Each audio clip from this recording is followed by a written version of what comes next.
Son ya casi las 8:25.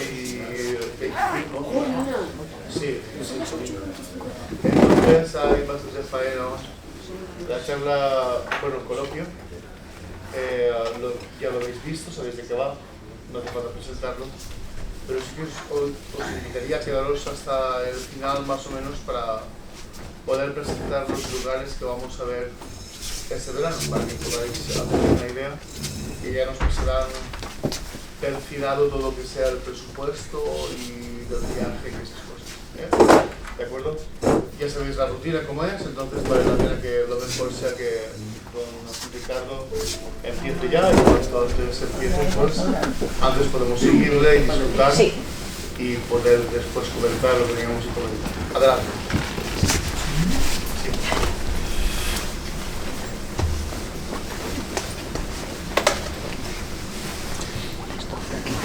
Es que esto aquí está la cámara.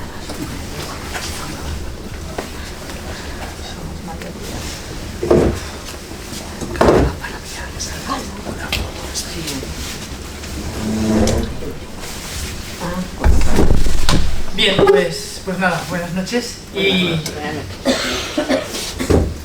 tal como habíamos anunciado en este sexto coloquio nocturno con San Pablo y después del coloquio anterior en donde estuvimos hablando de las cartas de San Pablo, las características de este tipo de literatura tan importante en el cristianismo primitivo, no solamente en el cristianismo primitivo, sino incluso en el conjunto de escritos del Nuevo Testamento, de los 27 escritos del Nuevo Testamento, pues si excluimos los 4 evangelios y el libro de los Hechos de los Apóstoles, todos los demás son cartas, ¿no?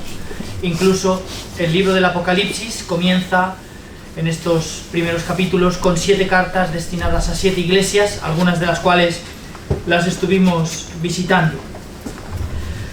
Nuestro encuentro pensaba, y a ver que estoy utilizando un pretérito imperfecto, un tiempo pasado, abordar 2 temas delicados, el de las mujeres y la esclavitud en tiempos del apóstol Pablo, pero ya de entrada adelanto que no vamos a ver los 2, vamos a ver solamente uno, el de las mujeres, porque al tratar de pues seleccionar al máximo los argumentos que quería que viéramos, los textos que quiero que veamos, los diferentes momentos, ya vimos precisamente en el coloquio anterior, en las cartas, en estos 13 escritos que el Nuevo Testamento recoge a nombre de San Pablo, como no los 13 son iguales, ¿no? Hay algunos que son especialmente importantes, la primera carta de San Pablo a los tesalonicenses, las 2 cartas a los corintios, la carta a los romanos, la carta a los gálatas, la carta a los filipenses y la carta a Filemón. Estos 7 escritos vimos que son muy importantes, los llamamos la literatura proto-paulina, algunos las llaman las cartas auténticas, ¿no? Estuvimos hablando también de ese término. En cualquier caso, las cartas que se sabe con toda certeza que salieron de la mano o de la boca, si fueron dictadas por él y escritas por otro, pero al fin y al cabo 7 cartas que proceden directamente de este testimonio de Pablo. En cambio, si son 13, nos quedan otras 6, de las cuales la segunda carta a los tesalonicenses, la carta a los colosenses y la carta a los efesios, pues estaríamos hablando de tradición paulina en un segundo momento, y luego nos quedan otras 3 cartas, las 2 cartas a Timoteo y la carta a Tito. De modo que hoy estableceremos una distinción importante entre literatura proto-paulina, literatura que sin duda salió de las manos, de la boca y del pensamiento de Pablo de Tarso, y otra literatura que, aunque está vinculada con su nombre, escrita bajo su autoridad, probablemente también escrita en su nombre, pues las podríamos llamar como de escuela paulina, ¿no? En 2 momentos, como digo, diferentes. Uno que podríamos llamar deuteropaulino, si las primeras son protopaulinas, es decir, que salieron directamente del testimonio de Pablo, las otras tres, Colosenses, Efesios y Segunda Tesalonicenses, que son de una época bastante posterior, pues estaríamos hablando de una segunda época paulina, ¿vale? Por eso le llamamos deuteropaulina. Y luego las otras tres cartas, las cartas pastorales, que ya son de un momento muy, muy posterior, ¿no? En donde, pues, digamos que la referencia a Pablo es también directa, pero la situación de la Iglesia ha cambiado por completo. Y probablemente los autores que han colaborado con Pablo en esas cartas han intentado adaptarse a la nueva situación que está viviendo la Iglesia.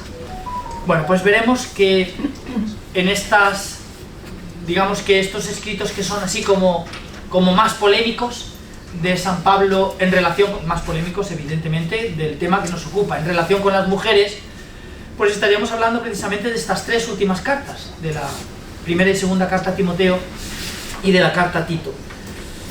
También en las cartas a los Corintios, especialmente en la primera carta a los Corintios, tenemos algunos textos que nos descolocan un poco en el conjunto del pensamiento de Pablo, ¿vale? En el capítulo 7, en el capítulo 11 y en el capítulo 14, ¿vale? De esta primera carta a los Corintios. Todos los estudiosos de esta carta reconocen también en esos momentos manos ajenas a San Pablo que han retocado determinados textos, ¿vale?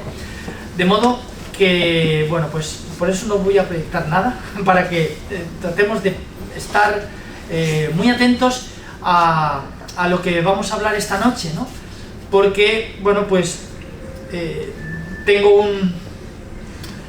un propósito, ¿no?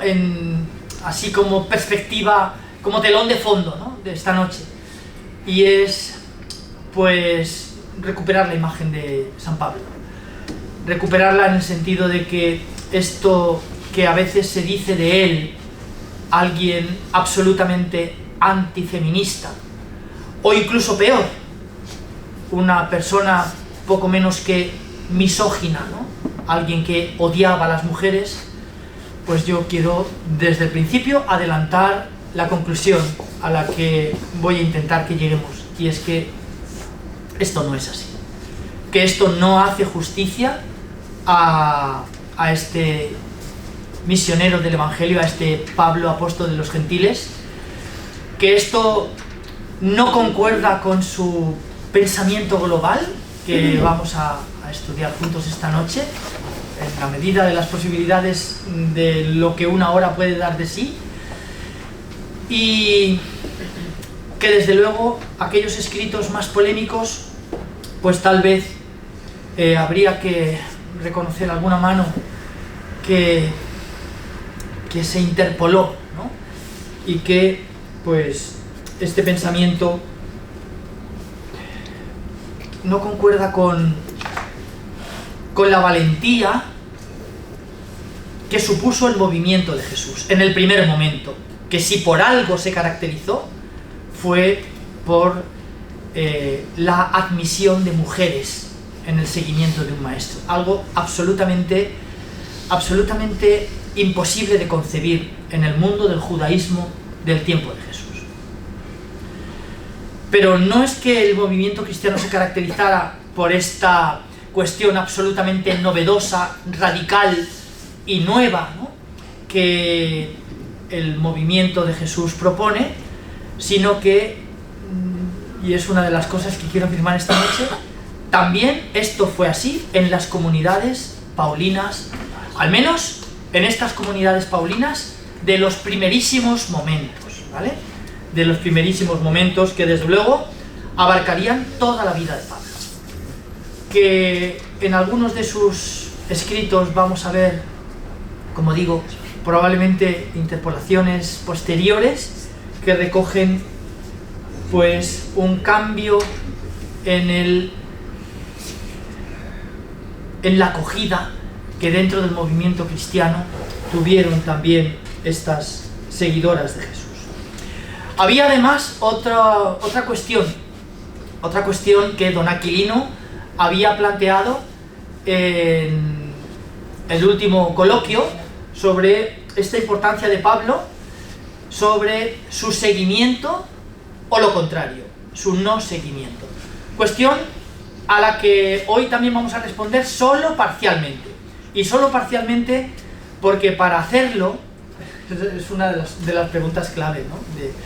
De las preguntas clave, y que en teología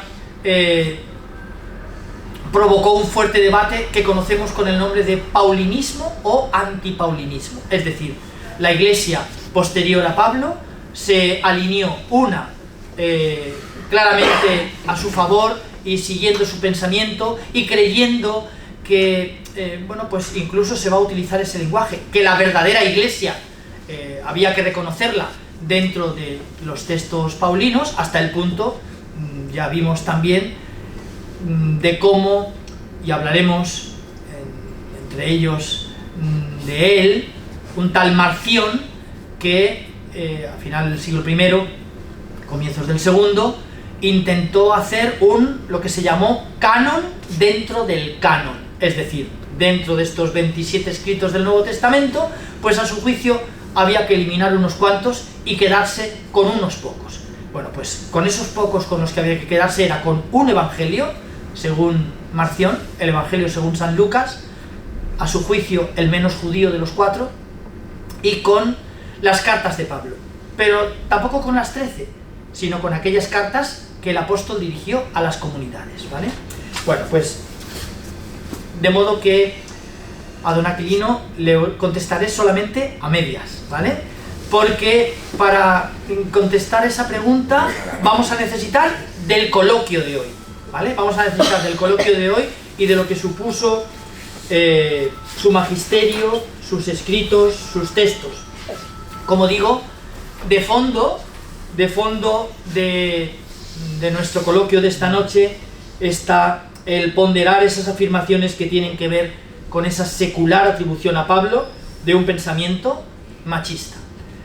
Y como consecuencia, algo que de ser así, pues habría influido en el discurso incluso del magisterio de la Iglesia acerca del papel de la mujer en la Iglesia. Con lo cual los temas son muy, muy importantes. Voy a poner un ejemplo de esto último que estoy diciendo. La primera carta a los Corintios, capítulo 14, versículos 34 al 36, un texto que veremos si da de sí lo suficiente el tiempo, ¿no? Fue un texto que se esgrimió en el proceso para declarar a Santa Teresa de Jesús doctora de la Iglesia, ¿vale? En 1932, Pío XI había declarado, cito literalmente, sexus obstat, el obstáculo del sexo de Santa Teresa de Jesús, ¿vale? Es decir, que fuera una mujer, algo que parecía derivarse, y así lo explicaron en aquel momento algunos eclesiólogos, de este texto de la primera carta de San Pablo a los Corintios en el capítulo 14. Pablo VI interpretó, cuando la proclamó en 1970 doctora de la Iglesia, escribió un texto que fue recogido en el Osservatore Romano, como sabéis, la voz oficial del Vaticano, el periódico. El 27 de septiembre de 1970 decía así Pablo VI: las severas palabras de San Pablo al afirmar, entre comillas, que las mujeres deben guardar silencio en las asambleas, citando este texto, 1 Corintios 14, 34, lo que significa, todavía hoy, que las mujeres no están destinadas a tener funciones jerárquicas de magisterio y ministerio en la Iglesia. Y se preguntaba Pablo VI: ¿se ha violado el precepto apostólico? Podemos responder claramente: no. No se trata, en efecto, San Pablo VI se preguntaba si se había violado este precepto al declarar doctora de la Iglesia a Santa Teresa de Jesús, y él afirma: podemos responder claramente que no.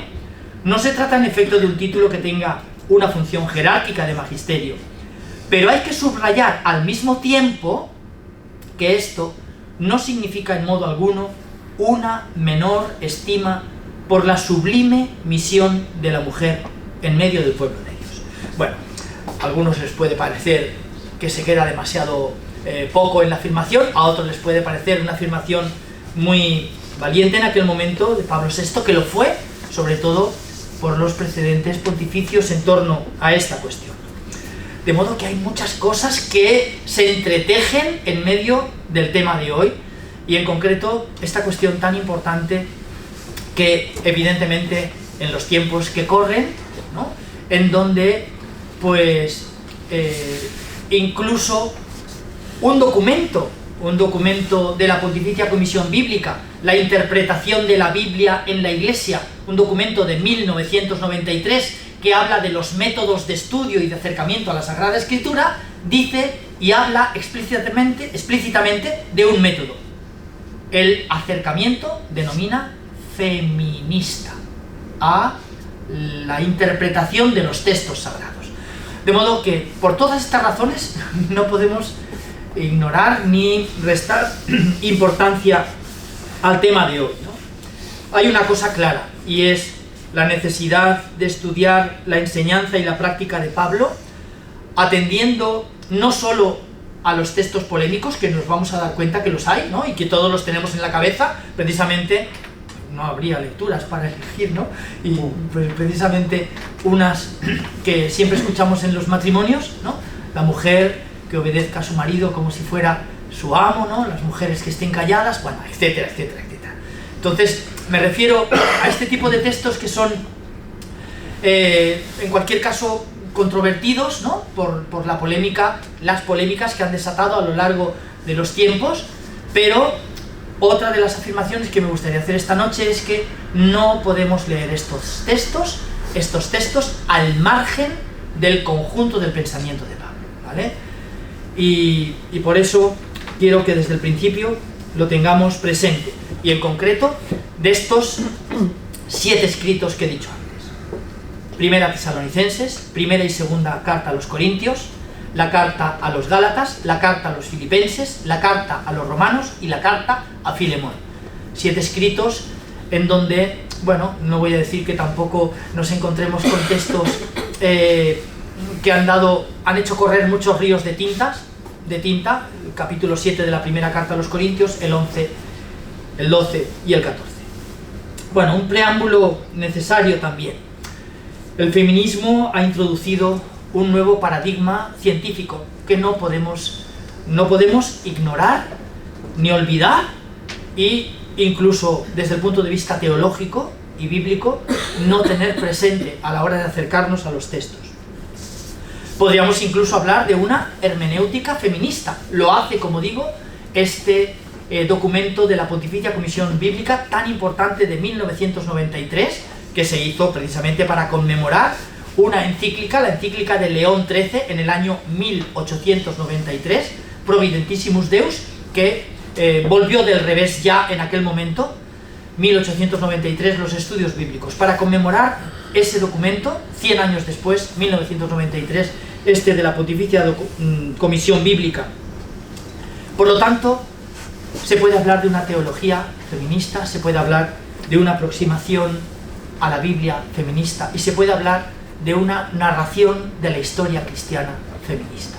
Y no es que se pueda, sino que tenemos que integrarla en el discurso teológico, ¿no? Una hermenéutica feminista que plantea a los textos y a la historia las preguntas por la condición de la mujer, de las mujeres, no hablar de una mujer así etérea, sino de las mujeres en el movimiento de Jesús, por su papel, por su realidad, y como digo, y vamos a ver también en este preámbulo antes de aproximarnos a Pablo, porque desde luego tenemos un precedente, y un precedente importantísimo, que marcó un antes y un después, que fue la predicación de Jesús. Y aquellos a quienes Él eligió, aquellos y aquellas a quienes Él eligió. Si por algo se caracterizó este grupo en el conjunto de muchos otros grupos de rabinos y de maestros de la época, que eran elegidos por sus discípulos, al contrario del movimiento cristiano, al contrario del grupo de Jesús, es Él quien les elige. Y subrayo, a ellos y a ellas. Y esto es un hecho importantísimo, que no podemos ni soslayar ni olvidar. No está únicamente en juego recuperar la historia de las mujeres, sino la historia del cristianismo primitivo, que si por algo se caracterizó, a pesar de la película Ágora, fue por tener una historia totalmente contraria a la que cuenta esa película. Es decir, una historia en donde las mujeres tenían un papel activo en la comunidad cristiana. De modo que es una historia que sí cuenta muchas cosas que fueron realidad, ¿no? Pero la tesis fundamental que se sostiene es absolutamente falsa. Si por algo se caracterizó aquel grupo, fue por el lugar que ocuparon las mujeres dentro de ese grupo. Nos encontramos con un problema. Los textos recogen, y eso no podemos negarlo, ¿no?, una visión propia del tiempo. Y esa visión propia del tiempo, por un lado, es una visión androcéntrica, y es una visión centrada en el varón, en aquella cultura israelita. Pero esa historia tiene una realidad, la de las mujeres, que a veces está oculta, y que a veces ha sido ocultada. No es que esté oculta. Bueno, pues siguiendo con estos, estamos como preparando el aterrizaje, ¿vale? Y eso que a veces pues el piloto hace un sobrevuelo de la pista, pues estamos sobrevolando, ¿vale? Para ver cómo vamos a aterrizar. Los textos bíblicos, tanto el Antiguo como el Nuevo Testamento, reflejan una concepción social de la familia patriarcal, donde existe la poligamia, el concubinato, la época de los patriarcas, la época de los jueces, la época de la monarquía, ¿vale? Bueno, si tuviéramos muchísimo tiempo, podríamos ilustrar con muchos ejemplos en cada una de estas épocas, tanto en un sentido como en otro, de lo que estoy diciendo. Concepción familiar patriarcal, poligamia, concubinato. A partir del siglo VI, es decir, en la época del exilio, se fue haciendo cada vez más común en Israel la monogamia. Pero a partir del exilio, estamos en el siglo VI a.C. La poligamia explicaba también la presencia de concubinas legales. Bueno, sin ir más lejos, Abraham y Sara, que no pueden tener hijos, y el primer fruto de aquel nacimiento, que era fruto de aquel nacimiento, aunque la madre no fuera Sara, pero era un hijo legal porque estaba permitida esta práctica, es el hijo de la esclava, Ismael, ¿vale? De la esclava Agar, por lo tanto, de una concubina legal, ¿no? Estaban permitidas estas concubinas legales, estas esposas secundarias. Es cierto que solo se les permitía tener relaciones con el marido, ¿no? La práctica pretendía remediar la esterilidad, ¿vale? Y precisamente por esta razón, la ley de Israel contemplaba todas estas cuestiones. Habría que hablar de todas ellas, y no vamos a poder hacerlo. Poligamia, monogamia, concubinato, repudio, divorcio, adulterio, serían todos estos temas que tendríamos que tratar para darnos cuenta de toda la envergadura que todos estos textos traen consigo. Tampoco voy a entrar en el relato del Génesis, de la creación, el segundo relato en donde se recrea. Y solamente hubo una nota, ¿no? Muchos ponen de relieve aspectos sin importancia, que si la mujer ha sido tomada de la costilla del varón, que si el varón ha sido creado primero. Esto es darse golpes contra la pared. Este es un texto absolutamente revolucionario. Ningún texto de ninguna literatura antigua, sagrada o profana dedica este espacio para hablar de la creación de la mujer y del modo en que lo hace. De todos modos, digo, habría muchas cosas que no podemos entrar, pero que también hay que tener en cuenta. Un segundo preámbulo, el movimiento de Jesús. Y por movimiento de Jesús entiendo este grupo formado por Jesús y sus seguidores, hombres y mujeres, y subrayo esto último, hombres y mujeres, en Palestina, antes de su muerte, y que continúa hasta la destrucción del Templo de Jerusalén en el año 70. Desde el punto de vista sociológico hay muchos estudios desde este aspecto también, que la Pontificia Comisión Bíblica, en ese documento que ya he citado, de 1993, la interpretación de la Biblia en la Iglesia, habla también de esta aproximación sociológica, que ha sido muy fructífera en los textos bíblicos. Aquí en España, sobre todo los biblistas de la Universidad de Deusto, Rafael Aguirre, la profesora Carmen Bernabé, hasta hace nada nuestra directora de la Asociación Bíblica Española, la profesora Elisa Estevez de Comillas, la profesora Miren Juncal Guevara de Granada, bueno, pues todas ellas hacen también una exégesis desde esta aproximación sociológica que trata el movimiento de Jesús como un movimiento de renovación intrajudío. Y es muy importante comprender esto, ¿vale? No es un movimiento que de repente se ha convertido en una cosa distinta del judaísmo, en absoluto. Es un movimiento judío, por lo tanto, dentro del judaísmo, de renovación de ese judaísmo. Es verdad, absolutamente, y probablemente para muchos judaísmos de la época, absolutamente heterodoxo. En primer lugar, por esto, porque hay mujeres en el grupo, ¿vale? Algo inaudito.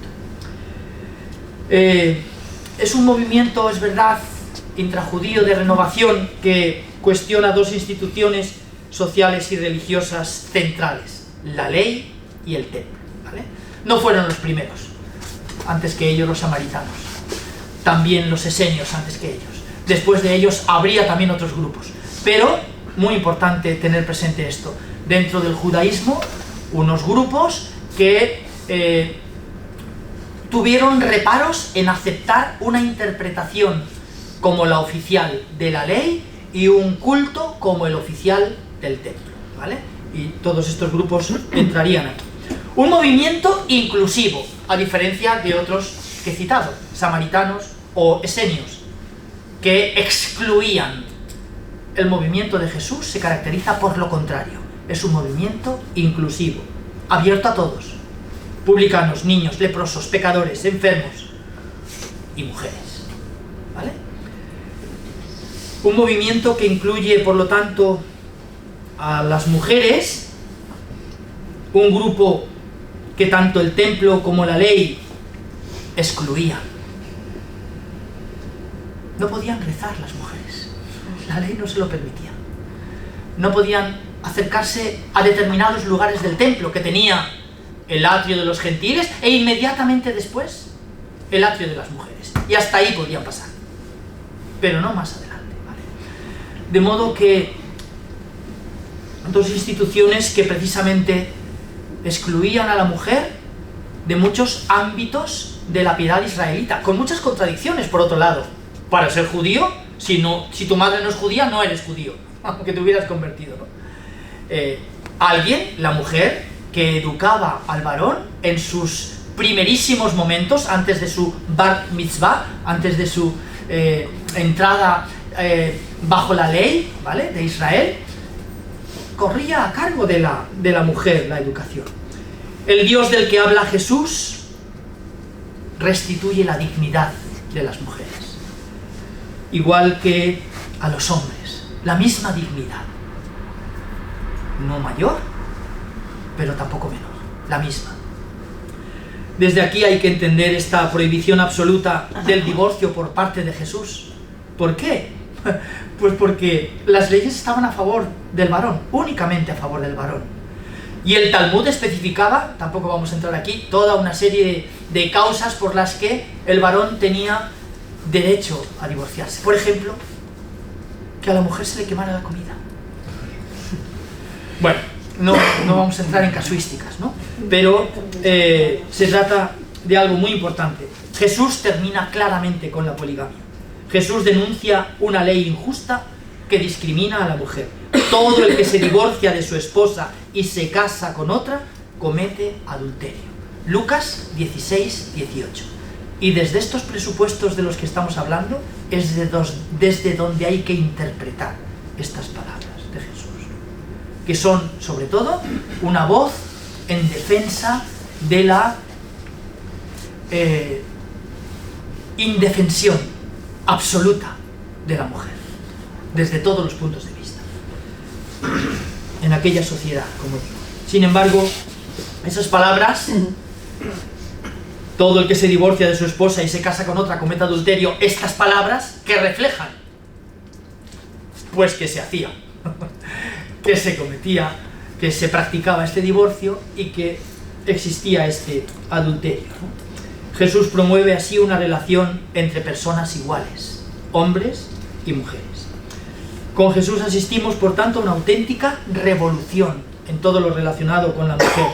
El anuncio del reino de Dios rompe con estas estructuras patriarcales de aquella sociedad en la que todo giraba alrededor del varón. El protagonismo de las mujeres en el movimiento de Jesús fue muy notable. Se percibe en los textos, en los discursos de Jesús, en sus parábolas, en sus palabras. Podéis hacer el ejercicio de buscar algo contrario en todo esto que he citado de la mujer. Y ya os adelanto que os vais a cansar en vano. No lo vais a encontrar. Que Jesús admitiese mujeres en su seguimiento es un comportamiento escandaloso para aquella época. Un hecho contracultural y a contracorriente en la praxis de los rabinos y de los grupos que tenían discípulos, y ha dicho, caracterizados porque eran los discípulos, como por ejemplo Pablo de Tarso, que eligió como maestro a Gamaliel. Él, Pablo de Tarso, eligió que su maestro iba a ser Gamaliel. Pero Jesús los elige a ellas y a ellos, personalmente. El protagonismo de muchas de ellas, su testimonio de la resurrección del Señor. Aquí sí que vamos a decir que bueno, pues echamos en falta, precisamente en 1 Corintios 15, el primer texto, el más antiguo, que nos habla de las apariciones del resucitado, en donde, curiosamente, ese testimonio que no falta en ninguno de los evangelios, ¿no? El testimonio de las mujeres, el testimonio femenino de haber entrado en el sepulcro, haberlo encontrado vacío y haber difundido el hallazgo de este sepulcro vacío. Pues, curiosamente, esto es algo que nos sorprende, ¿no? Es uno de los peros que sí que habría que... de las cosas que nos van a sorprender, ¿no? No voy a decir que todo sea positivo, pero desde luego tenemos que recuperar esta figura de Pablo. La figura de María Magdalena tiene un protagonismo máximo en aquel grupo, y este hecho es muy significativo. No podemos profundizar hoy tampoco en todos esos aspectos, pero era un preámbulo necesario que nos ayuda a comprender el tema que vamos a tratar hoy, ¿vale? Porque San Pablo no parte de cero, parte de aquí y continúa con ese mismo testimonio. Lo subrayo ya también desde el principio. Continúa con este mismo testimonio, y el movimiento cristiano misionero de las comunidades paulinas está en continuidad con todo esto que estamos diciendo de Jesús. De modo que esto no se frena con San Pablo, ni muchísimo menos. En contra de todo esto, Jesús, bueno, quiero decir también que el orden social dominante ponía al padre sobre el hijo, es verdad, al varón por encima de la mujer, al rico sobre el pobre, al sano sobre el enfermo. Tenemos una sociedad muy concreta en este sentido, pero bastaría, por ejemplo, leer la buena noticia que cuenta el Evangelio en general, pero especialmente en la versión de San Lucas, que va a ser el que va a profundizar más en este aspecto de cómo este mundo de la marginación encuentra en el movimiento cristiano y en el Evangelio de Jesús una voz para los sin voz.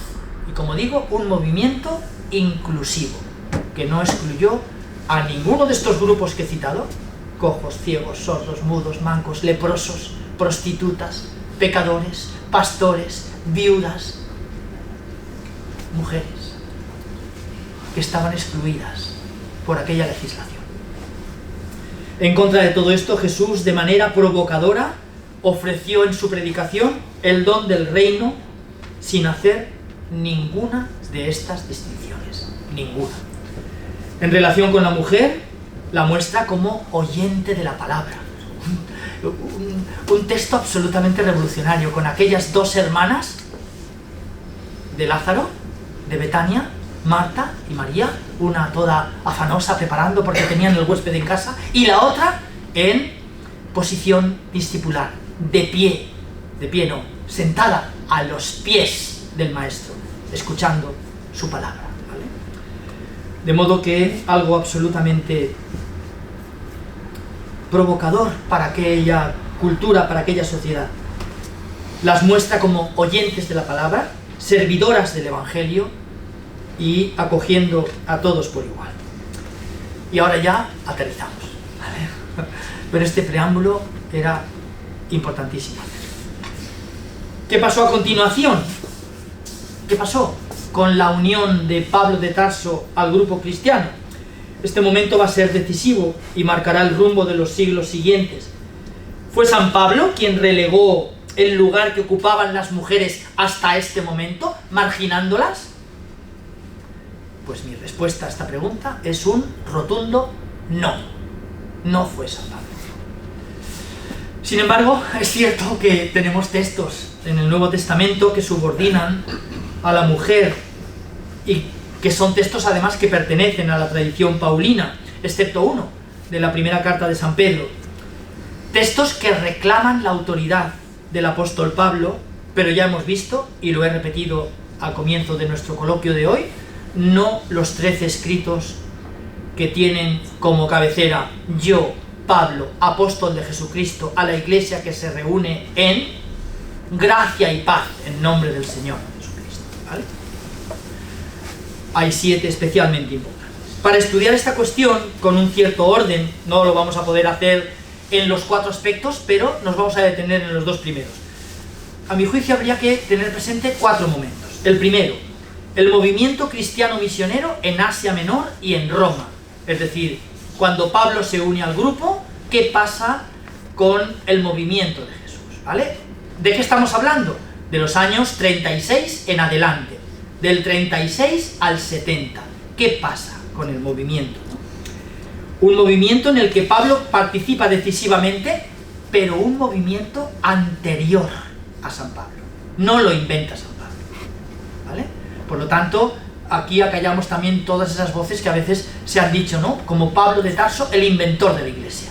Aparte de que se trata de un término inadecuado totalmente, ¿no? El fundador del cristianismo evidentemente es Jesucristo, el Señor. No es el fundador del cristianismo, no es San Pablo. Que no podríamos concebir la iglesia tal como se constituyó sin la presencia de aquel personaje tan importante en los orígenes cristianos, sin duda ninguna también. La iglesia es lo que es, la iglesia fue lo que fue, los orígenes cristianos fueron como fueron, también por la presencia de Pablo de Tarso en aquel grupo. Ese sería el primer punto, el movimiento cristiano misionero en Asia Menor y en Roma. El segundo punto, la actitud y el pensamiento de Pablo reflejado en sus primeras cartas. Primera Tesalonicenses, primera y segunda carta a los Corintios, la carta a los Gálatas, la carta a los Filipenses, la carta a los Romanos y la carta a Filemón. Estas 7 cartas importantísimas. Y ya digo, no es que las otras 6 no lo sean.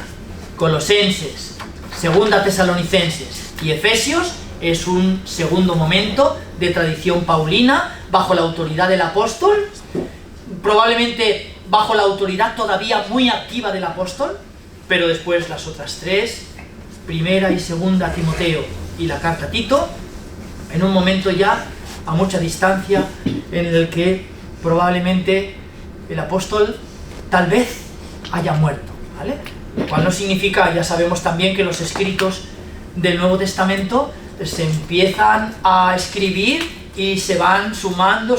Puse el ejemplo en los primeros coloquios del libro del profeta Isaías, que desde el primero que escribe, siglo VIII antes de Cristo, hasta el último, siglo II antes de Cristo, han pasado 600 años en los redactores de este llamado libro del profeta Isaías.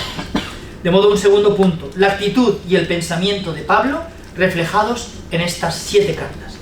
Un tercer momento, las cartas de la cautividad, Colosenses y Efesios, a la que añadiríamos, que no es de la cautividad, pero añadimos Segunda Tesalonicenses. Y por último, las cartas pastorales. Seguramente el tercer punto y el cuarto tendremos que dejarlo para nuestro viaje del verano.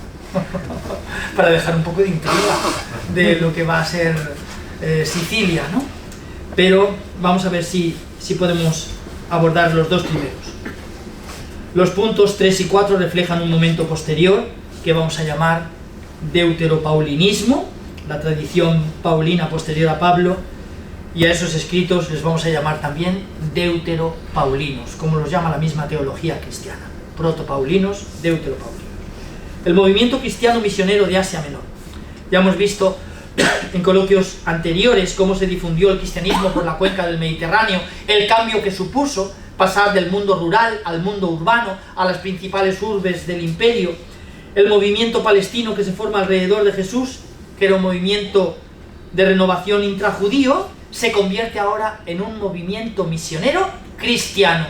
Ya no estamos hablando de un movimiento intrajudío, porque este movimiento ha roto con el judaísmo, y el judaísmo ha roto con él, ¿vale?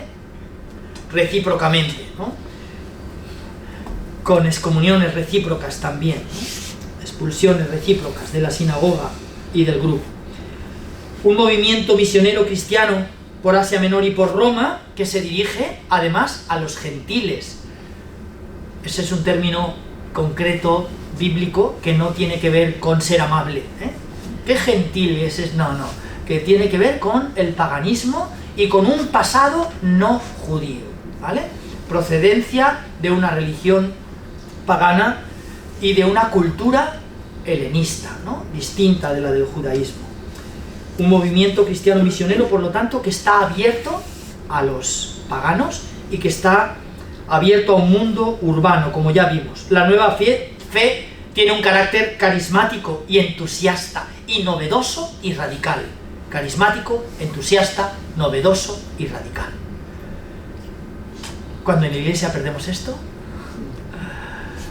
perdemos las señas de identidad de los orígenes. También los sociólogos nos hablan de esto, de la rutinización del carisma y del movimiento contrario, radicalización del carisma, con estos personajes que logran volver a las fuentes primeras del Evangelio. En las comunidades de Pablo hay un principio que está en continuidad con los orígenes del grupo y que vemos formulado en la carta a los Gálatas, capítulo 3, versículos 27 y 28. Ya no hay judío ni griego. Grabémoslo aquí a sangre y fuego, ¿no? Ya no hay esclavo ni libre. Y lo tercero, ya no hay varón ni mujer. De modo que, bueno, pues bien, tendremos que intentar ver cómo comprender los textos con estas afirmaciones. Pero esta es la afirmación principal de San Pablo. Ya no hay hombre ni mujer. Es decir, ambos son iguales en la comunidad cristiana. Evidentemente esto chocaba con los valores dominantes, ¿no?, en la sociedad helenista, pero los estudios sociológicos del cristianismo primitivo ponen de relieve este dato revolucionario con la cultura y con las prácticas de este mundo circundante. Este dato permite comprender además un hecho en el que tampoco vamos a entrar ahora, esta realidad del mundo femenino en las comunidades cristianas, mujeres que participan activamente en el movimiento cristiano al mismo nivel que los varones. Será una cuestión clave cuando el cristianismo comience a extenderse por el imperio. Bueno, ya sabéis que el Papa Francisco pidió además que hubiera una comisión que estudiara muy detenida y detalladamente esta cuestión de la presencia de las mujeres y su participación en las responsabilidades de la Iglesia de estos orígenes cristianos. Bueno, el segundo momento, bueno, vamos bien, veía que no vamos a llegar, pero sí. La actitud y el pensamiento de Pablo reflejados en sus cartas. en estas primeras que he dicho, ¿no? Y también en los textos de los Hechos de los Apóstoles. Como sabéis, muy pronto a Pablo le salió este biógrafo, Lucas, ¿no? Los Hechos de los Apóstoles nos informan de la conversión de muchas mujeres de buena posición. Capítulo 17 de los Hechos. Los viajes misioneros que relata el libro de los Hechos presentan un gran número de mujeres que se van incorporando al movimiento dinamizado por este apóstol Pablo, no inventado por él, pero sí dinamizado por él. Evidencian un rico abanico de situaciones personales que surgen de diferentes contextos. A muchas las conocemos por su nombre. Lidia, Hechos de los Apóstoles, capítulo 16, versículos 11 al 15. Desahogada posición económica, se muestra como cabeza de familia, subrayo, porque va a ser muy importante este dato.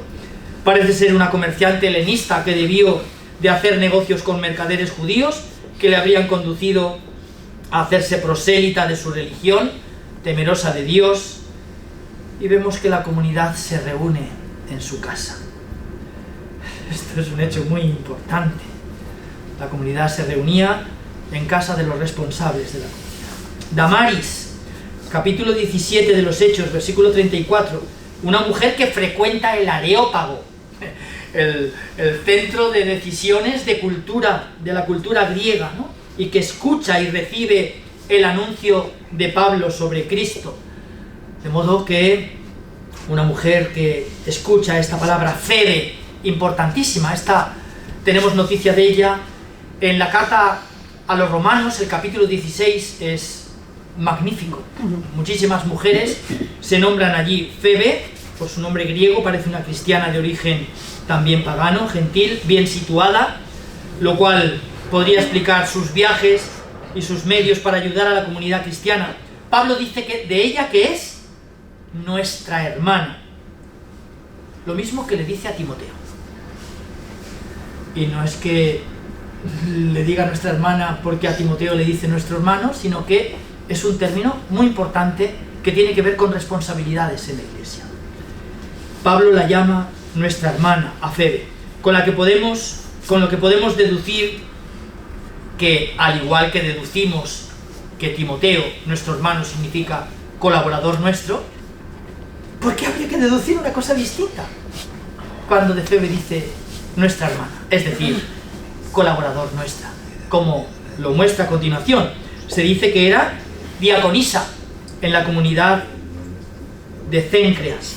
Es el mismo título que Pablo se atribuye a sí mismo, servidor, y a otros. 1 Corintios 3:5, 2 Corintios 6:4, Filipenses 1:1 y un largo etcétera, que tiene que ver con ministerios de dirección o enseñanza.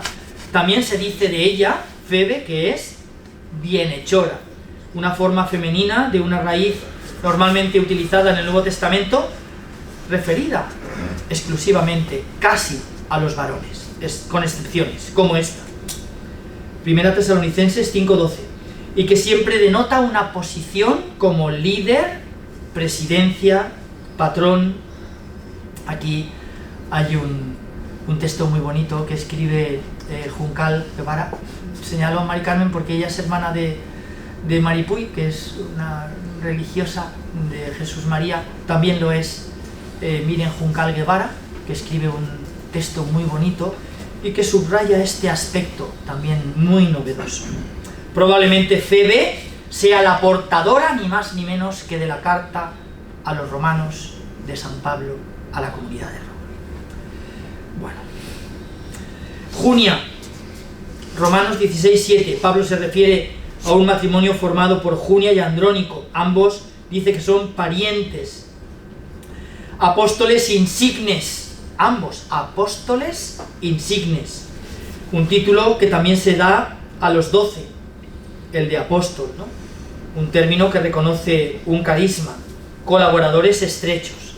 Bueno, hay muchos nombres, los he recogido todos, pero no me voy a detener en todos. Priscila o Prisca, Hechos 18, Romanos 16, 1 Corintios 16-19, María, Romanos 16, Trifona y Trifosa, Romanos 16, Pérsida, Romanos 16, 12, Apfia, Filemón, capítulo 1, la única mujer que se menciona en la carta a Filemón.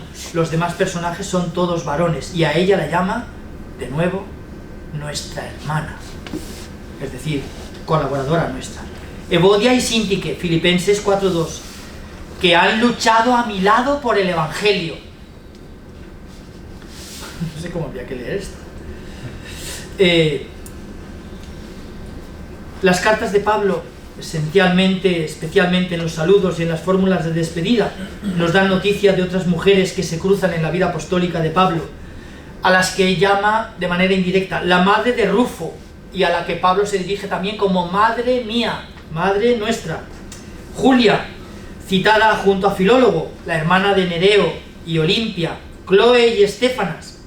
Bueno, otras personas anónimas o miembros de un colectivo que también establecen relaciones con Pablo y que encontramos como, por ejemplo, las mujeres de Filipos, reunidas a la orilla del río, Hechos 16:13.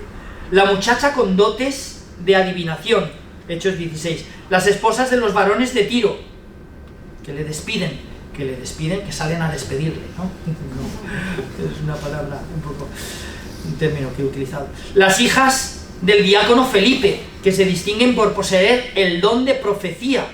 Bueno, este dato es también un dato muy importante, no podemos detenernos aquí, pero hay un texto muy importante de Raymond Brown, un biblista católico extraordinario de la Universidad de Washington, fallecido hará ya unos 15 años, que tiene unos textos magníficos y que él era especialista en San Juan, bueno, escribió de muchas cosas, ¿no? Pero un texto especialmente importante de la eclesiología joánica, que lo titula Las comunidades que la comunidad del discípulo amado, es uno de los textos, y luego las comunidades que los apóstoles nos dejaron, y hace un estudio extraordinariamente importante. ¿Qué podemos concluir de esta primera valoración? Bueno, pues en todas estas mujeres, que son muchas, más de 100, decirlo así suena fuerte, ¿eh? Bueno, se destacan dos cosas: su rol en un conjunto que tiene que ver con la misión de Pablo, colaboradora, bienhechora, diaconisa, mujeres que han trabajado mucho por el Señor, mujeres que han sufrido por el Evangelio a mi lado. Y un segundo rasgo, el modo en que acogían o vivían la fe, orando y escuchando la predicación. ¿Por qué subrayo esto? Claro, estas cosas a nosotros hoy nos dejan un poco fríos porque dicen, bueno, ¿y qué tiene de particular esto? Pues tiene de particular que no era así. Eso es lo que tiene de particular. Que ellas estaban al margen, debían estar al margen.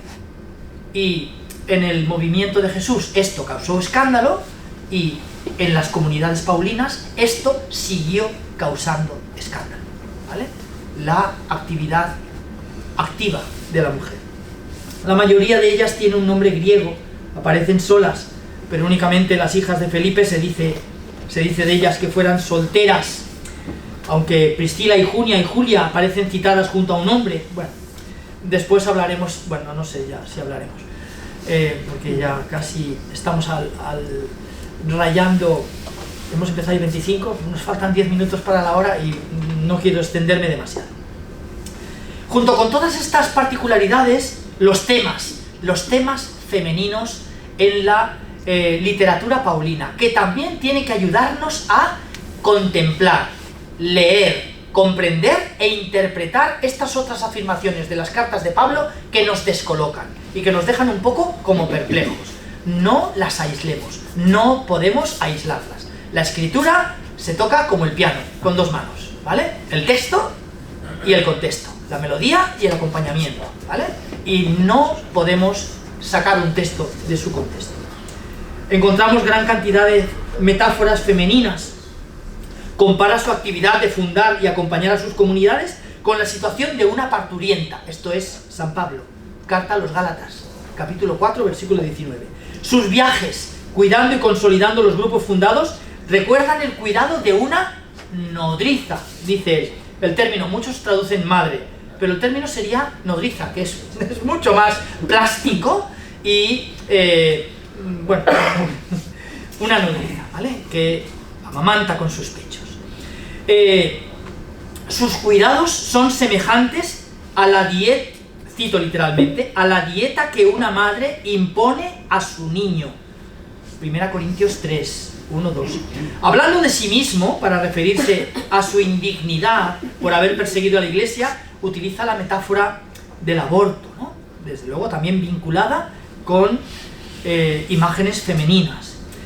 Eso que la teología denomina la tensión escatológica, es decir, la espera inminente del fin del mundo que se esperaba de un momento a otro, lo cual motivó, ya lo vimos precisamente, la redacción de la primera carta a los Corintios, la carta a los tesalonicenses, que recordáis que dijimos que él les dijo, pues el que no trabaje, que no coma, ¿vale?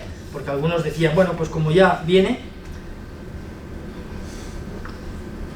esta tensión escatológica, la espera del fin del mundo y la llegada del reino de Dios, se presenta en las cartas de Pablo con imágenes vinculadas a la maternidad, pues sabemos que la creación gime hasta el presente y sufre dolores de parto.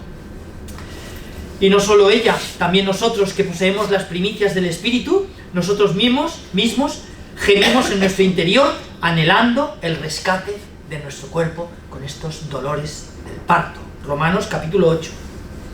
El carácter imprevisible de la llegada del fin de los tiempos recuerda asimismo a unos dolores de parto. Primera carta a los tesalonicenses 5:3. Para explicarle a los gálatas la novedad de la alianza sellada con Cristo, bueno, aquí es verdad, es que esta carta es muy compleja, porque hay que tener muchas nociones de un modo de escribir que tenían primero los griegos, los retores, la retórica, ¿vale? Después los romanos, los oradores, la oratoria, y que tiene unas normas que hay que seguir. Y bueno, pues aquí San Pablo da el do de pecho, ¿no? Y escribe un texto que está a la altura del mejor de los oradores o del mejor de los retóricos griegos, ¿no? Con una argumentación asombrosa. Interpreta esta alianza sellada en Cristo con los textos del capítulo 16 y 21 del libro del Génesis, es decir, el conflicto entre Sara, la esposa, y Agar, la esclava de Abraham. Ambas mujeres encarnan dos roles femeninos diferenciados en aquella sociedad israelita: la mujer ama, o esposa, oficial, ¿no? Y la mujer esclava, ¿no? Como digo, vinculados también con la cuestión de la esterilidad, o mujer fecunda, mujer estéril, sirviendo como figuras que conducen la mirada hacia Jerusalén, que esa es, de nuevo, nuestra madre Jerusalén, ¿vale? Gálatas capítulo 4. O lo culmina todo con lo que se llama una cita de cumplimiento, capítulo 54 del libro de Isaías, donde, de nuevo, la metáfora es protagonizada por una mujer, madre, estéril y esposa.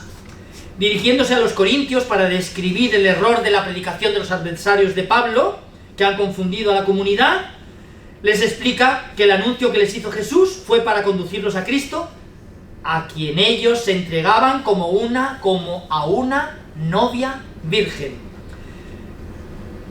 El mundo femenino en las imágenes utilizadas por Pablo para mostrar su tarea y su actividad como apóstol, y la espera del fin del mundo, y la predicación del Evangelio, y la alianza sellada con Cristo, son todas ellas, o la inmensa mayoría de ellas, imágenes vinculadas con el mundo femenino. Ser madre, nodriza, novia, esposa. No podemos hacerlo esta noche porque necesitaríamos unas cuantas noches, las que tendremos en nuestra isla de Sicilia. Pero es necesario constatar que sería muy interesante contraponer este análisis de las imágenes femeninas a las imágenes, que también las hay, patriarcales y centradas en el mundo del varón, de las imágenes de Pablo. Los textos de Pablo relativos a las mujeres los encontramos, bueno, en la primera carta a los Corintios, encontramos en todas las cartas, también en Efesios. Sobre todo las encontramos en Timoteo y en Tito, ¿vale? Pero hemos visto que no todas son igualmente importantes. A partir de estos textos se ha justificado a veces un discurso sobre el papel de la mujer en la Iglesia que hoy resulta muy difícil de sostener. Claro, si uno quiere ser infiel a los orígenes, sí, es fácil de sostener. Pero si uno quiere ser fiel a los orígenes del movimiento cristiano, en tiempos de Jesús y en tiempos de las comunidades paulinas, es muy difícil sostener el alejamiento de la mujer en la iglesia. La enseñanza de Pablo, tanto en los discursos de Hechos de los Apóstoles como en sus cartas, insiste una y otra vez en que la edificación de la fraternidad ha de caracterizar a las comunidades cristianas. La edificación de la fraternidad, con todos sus miembros, hombres y mujeres. El objetivo fundamental de 1 Corintios fue atajar los conflictos que agitaban a la comunidad, surgidos precisamente como consecuencia de las divisiones que amenazaban el testimonio de la fraternidad, y recordad que Pablo se quejaba de que otros antes que él habían venido a predicar el Evangelio, ¿vale? Recordad que además les decía, decís entre vosotros, unos son de Cefas, otros de Apolo, otros de Pablo. Pues no, señores, no. Todos somos de Cristo. Un discurso que todavía hoy tendríamos que escuchar, ¿no? Una y otra vez. Se comparaba la predicación de Pablo con la de Apolo y se producían divisiones en la celebración de la Eucaristía. Este capítulo 11, recordáis, ¿no? Ha llegado a mis oídos que vuestras celebraciones ya no son lo que eran, porque los que tienen mucho llegan primero y comen y beben hasta hartarse y emborracharse. ¿Queréis que os felicite por esto? Pues no es como para felicitaros. Pues sabed que el que celebra la Eucaristía de esta manera, celebra la Eucaristía para su propia condenación.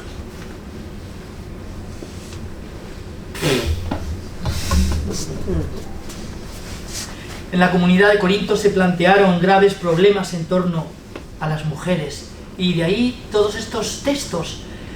Por eso digo que no podemos descontextualizarlos, porque si no, los fragmentamos hasta tal punto que no entendemos lo que quiere decir Pablo. Es más, entendemos lo que Pablo no quiere decir, y le hacemos decir a Pablo lo que Pablo no dice.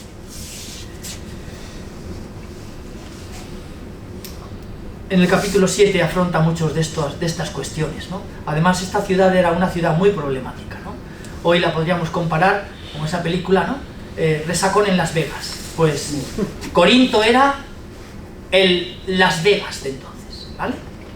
De modo que podemos imaginar y hacernos una idea de la importancia entonces. Es decir, una comunidad ajena a los valores del Evangelio, en donde lo que prima son todas las demás otras cosas. El trabajo, el sexo, la diversión, una escala de valores absolutamente ajena a las bienaventuranzas.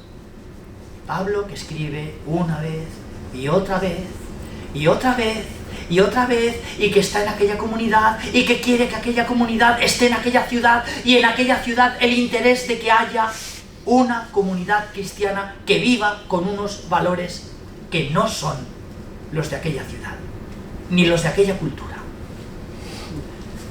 y que son los del Evangelio. El consejo de Pablo no es una renuncia al sexo ni al matrimonio, que lo escuchamos aquí. No, que no se casen. Y uno empieza a decir que es que estaba contrario, era un amargado, estaba contrario al matrimonio, era contrario al matrimonio y a las relaciones sexuales. Nada de esto. El consejo de Pablo es una auténtica subversión del orden social, algo absolutamente revolucionario. No está en juego la renuncia al sexo, sino la liberación de las estructuras patriarcales que estaban vinculadas con aquel tipo de matrimonio y esclavitud de la mujer en aquel matrimonio. De esta manera tenemos que leer el texto. Bueno, pues todo esto es lo que nos llevaría, que había pensado leer los textos, pero es absolutamente imposible.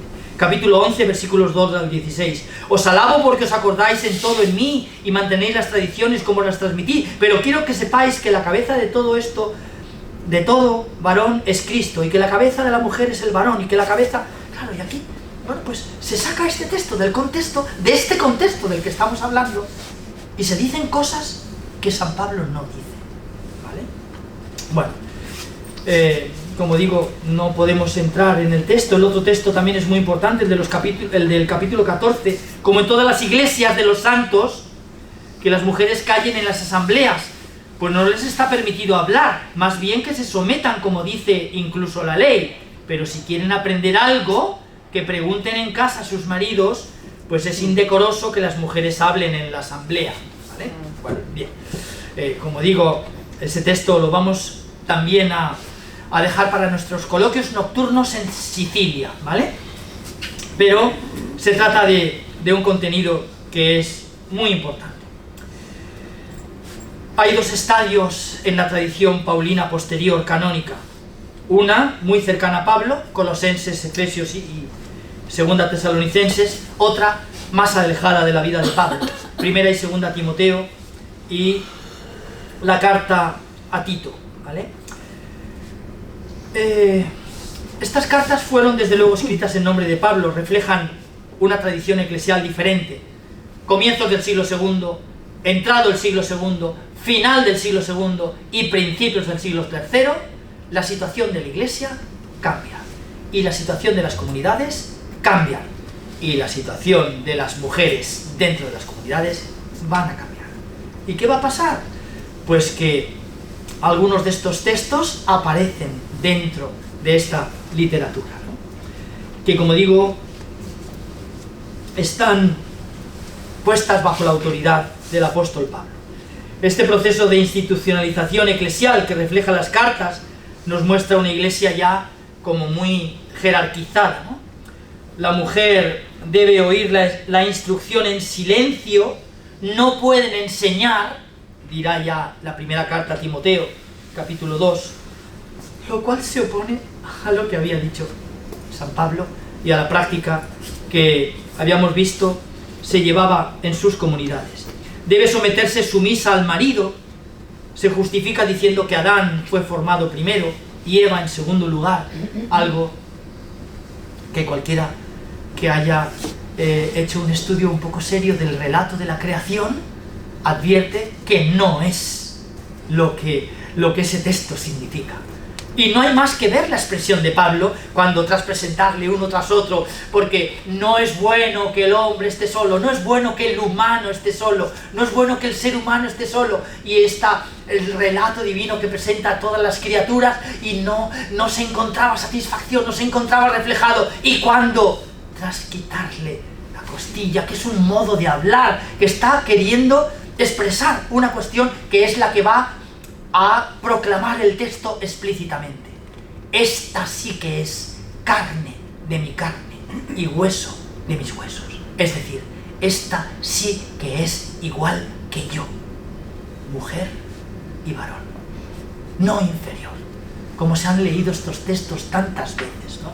De manera tacaña al leer el texto, ¿no? Haciendo decir al texto lo que el texto no dice. El conflicto no amainó a lo largo de los siglos II y III, se fue haciendo especialmente virulento en Asia Menor. La tradición de las cartas pastorales, bueno, pues ya sabemos, fue canonizada y asumida en la lista del canon, ¿vale? Y esto ha marcado decisivamente la comprensión de Pablo, porque se lee a Pablo sobre todo por Primera y Segunda Timoteo y la carta a Tito. Hay un escrito muy interesante que tiene que ver con nuestro viaje, los Hechos de Pablo y de Tecla. Un escrito apócrifo del siglo II, procedente de Asia Menor, un exponente de la tradición paulina emancipadora de la mujer. Y aquí respondo un poquitín a don Aquilino, ¿vale? Del paulinismo y del antipaulinismo. Evidentemente, la tradición última de las cartas paulinas habrían ido si no marginando, no poniendo, no subrayando y poniendo de relieve la realidad de las mujeres en aquellas comunidades, como hasta ese momento había sucedido, ¿no?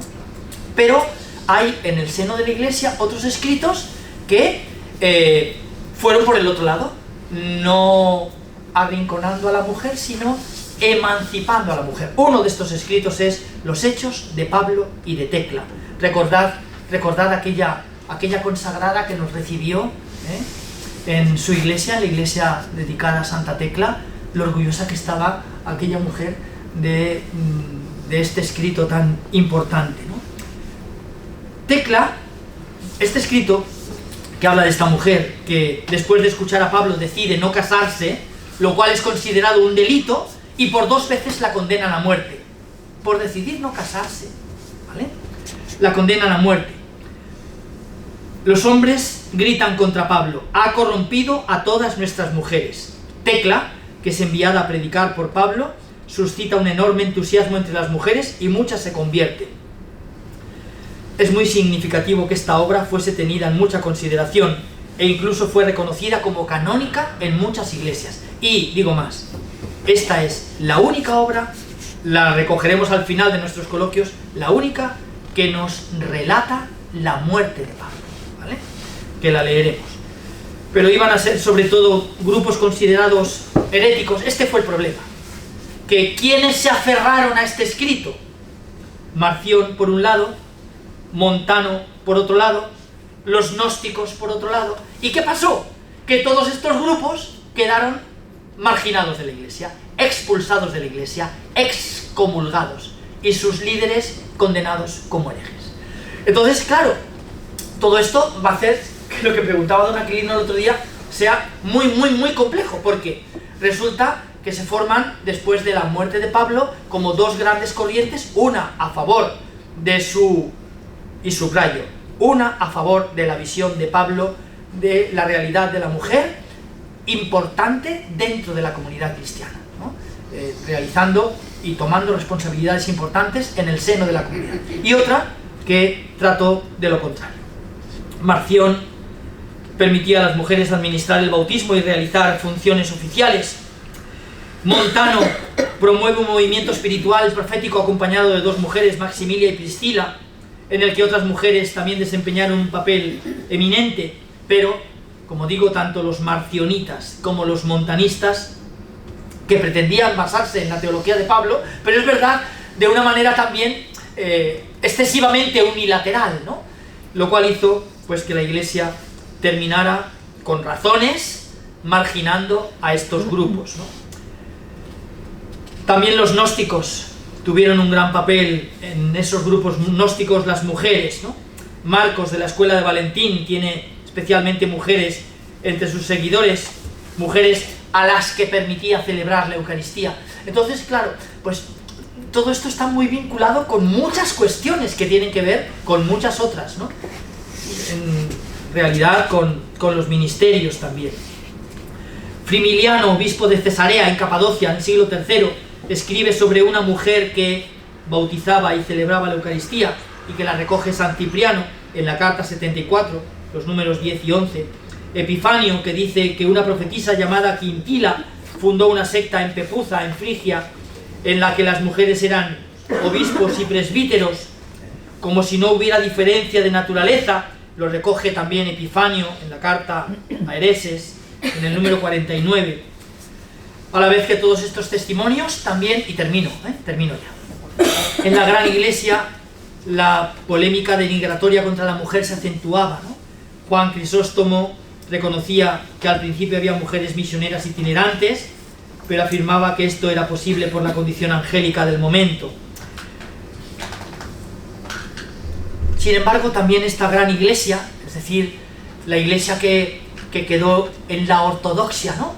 A esta iglesia los historiadores la llaman la gran iglesia, para distinguirla de estos otros grupos, marcionitas, montanistas, gnósticos, valentinianos, etcétera, etcétera, docetistas, que fueron poco a poco siendo marginados y condenados. Siguió manteniendo el cristianismo durante estos primeros siglos una atracción especial por este papel de la mujer en medio de la comunidad. Sus mujeres son mujeres, los primeros miembros del orden senatorial que ingresaron en la iglesia, son también matronas romanas, las donantes de las primeras iglesias titulares en Roma. Lo veremos bueno, después os explicará don Gonzalo lo que hemos programado. Pero cuando vayamos allí a Roma veremos también estas iglesias, hasta el punto de que un historiador contemporáneo ha llegado a decir lo que sigue, cito literalmente: vista desde fuera, la iglesia de la época patrística se parecía sospechosamente a un grupo dominado y regulado por mujeres. in memory of her from a patristic perspective, ¿no? Bueno, está hablando no ya de la época de Jesús, de la época de las comunidades de Pablo, sino también de la Iglesia y de las comunidades patrísticas. Por lo tanto, yo me conformaría ya solamente con una cosa, que nos fuéramos de aquí olvidando a Pablo la acusación de misoginia, que muchas veces se escucha decir de manera absolutamente injusta, que se ha lanzado contra algunos pasajes de las cartas de Pablo, que habría que matizar y reformular, que reflejan o bien lugares comunes de la cultura de la época, en todas las literaturas del mundo, o bien la situación sociocultural en concreto de ese momento. Es evidente que en esos casos no se trata ni de juicios, ni de normas que vinculen a los creyentes de todos los tiempos o de todos los lugares. Muchos consideran que Pablo fue un antifeminista o incluso un misógino. Otros, en cambio, lo consideran como el gran promotor de los derechos de la mujer. Lo que está claro es que probablemente haya que ir, como decían los clásicos, que en el medio está la virtud, ¿no? Bueno, pues, en cualquier caso, la relación de Pablo con el género femenino resulta, es verdad, a veces desconcertante, a veces ambigua, pero siempre un testimonio valiente en su favor.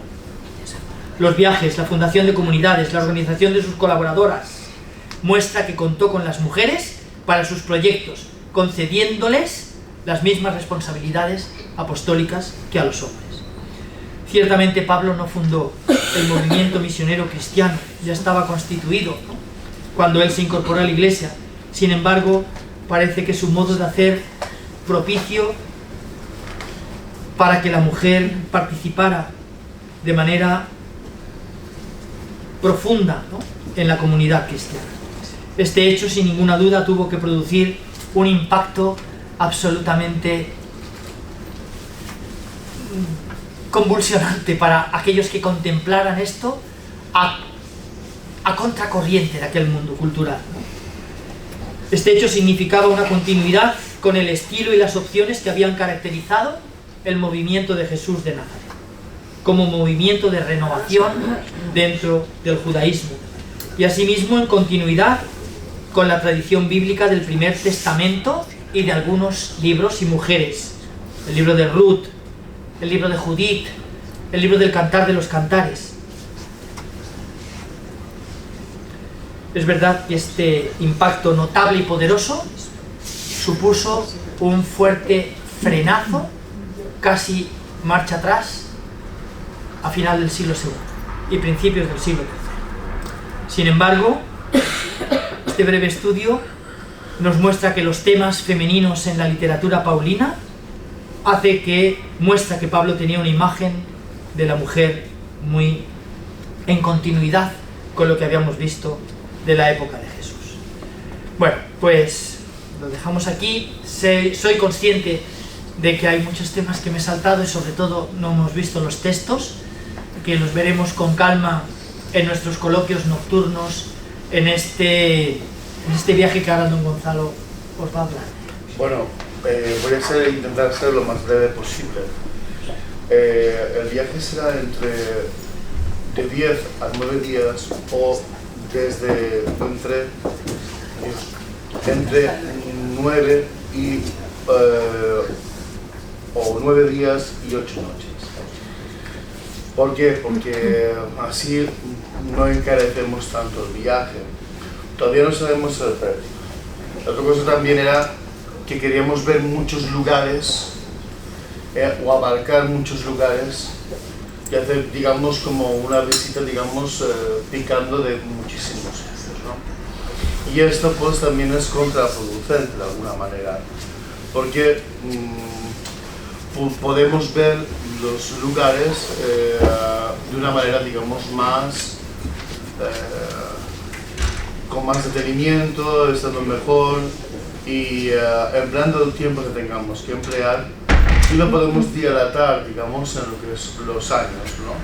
Es decir, porque vamos, yo lo pienso morirme hasta dentro de unos cuantos años, entonces, y tampoco quiero que nadie, digamos, pase, digamos, por lo mismo, ¿no? Entonces, podemos hacerlo en distintas ocasiones.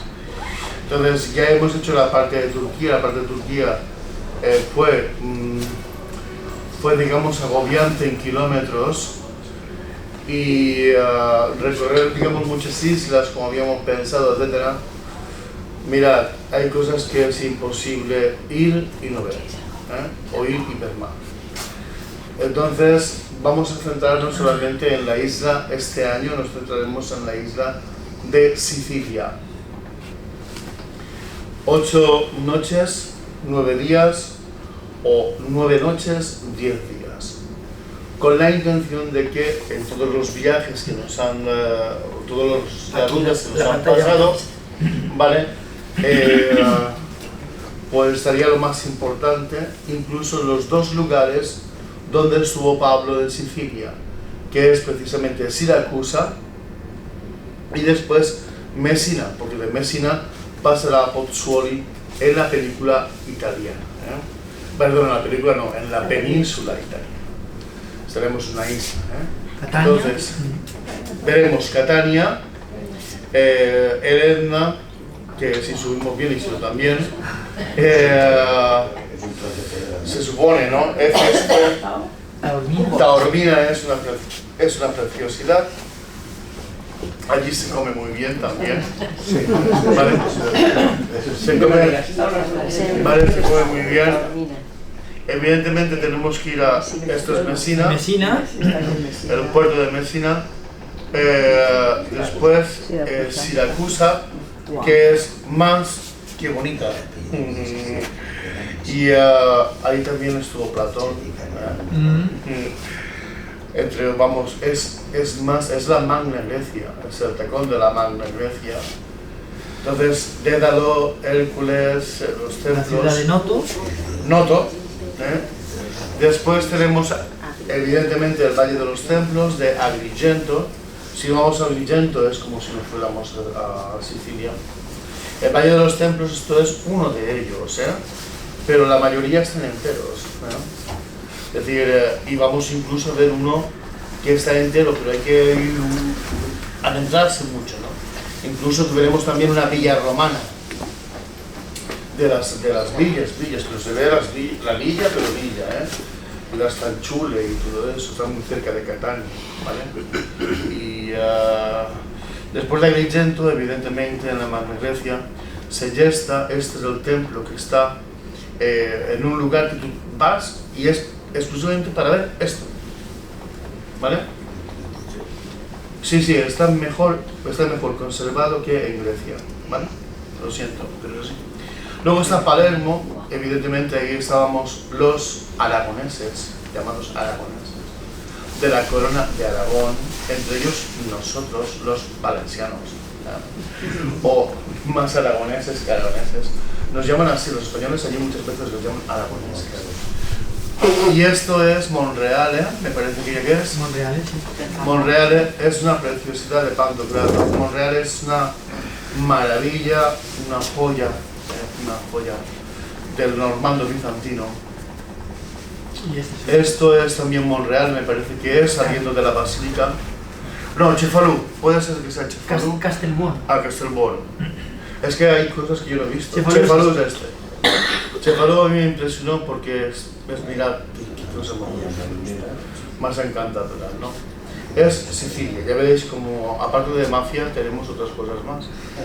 Y evidentemente, pues eso, segunda quincena de agosto tenemos que ver los días, determinarlos y que el precio nos salga lo mejor posible para poder digamos, verlos. Es que nos lo ha enviado Sergio, esto nos lo ha enviado Sergio. Es que no ha podido preparar un folleto y venir a explicarlo, ¿no? Y entonces por eso nos ha puesto al final aquí a los dos. Entonces yo prometo... Le voy a enviar yo fotos mejores que esas. Sí, verdad. Esa me la hicieron en una charla allí en la facultad. Sí, esas de las primeras. De las primeras charlas que hice en la facultad. Sobre la razón amativa, una cosa de esas raras que todavía se sabe. Y nada, pues Bueno, Animaros que va en serio lo del viaje y también a la gente de la facultad, ¿vale? Decírselo, porque yo siempre les he dicho a los alumnos, tenéis que venir a Sicilia conmigo, pero no se lo creen. Lo que pasa es que los feministas, como van más pelados que pelados, digo, pero es que toda la vida estaréis pelados. Digo, si nadie tiene dinero, pero tranquilos que aún haremos, ¿vale? Pues entonces, que lo penséis, porque una cosa de estas, mirad, normalmente siempre que hagamos algo así, ¿vale? O siempre que se enfrenta un viaje, yo os lo digo con el corazón en la mano, ¿vale? Es decir, si se deja pasar, después ya no puedo. Os lo digo por la experiencia de fumar. Gracias a ti he estado donde nunca jamás hubiera podido estar, que es en Tierra Santa y en Roma. Y con eso se va servida, vamos, está servidísimo. Pero ella, cuando pensó todas las piedras que había así por haber, dice, ahora sí que me creo que esto es cierto. Antes no se lo creía, pero ahora sí que me creo que esto es cierto. El próximo año será Tierra Santa y Jordania. Y el próximo año volveremos sobre la península itálica. Nápoles y Roma. Nápoles y Roma. ¿De acuerdo?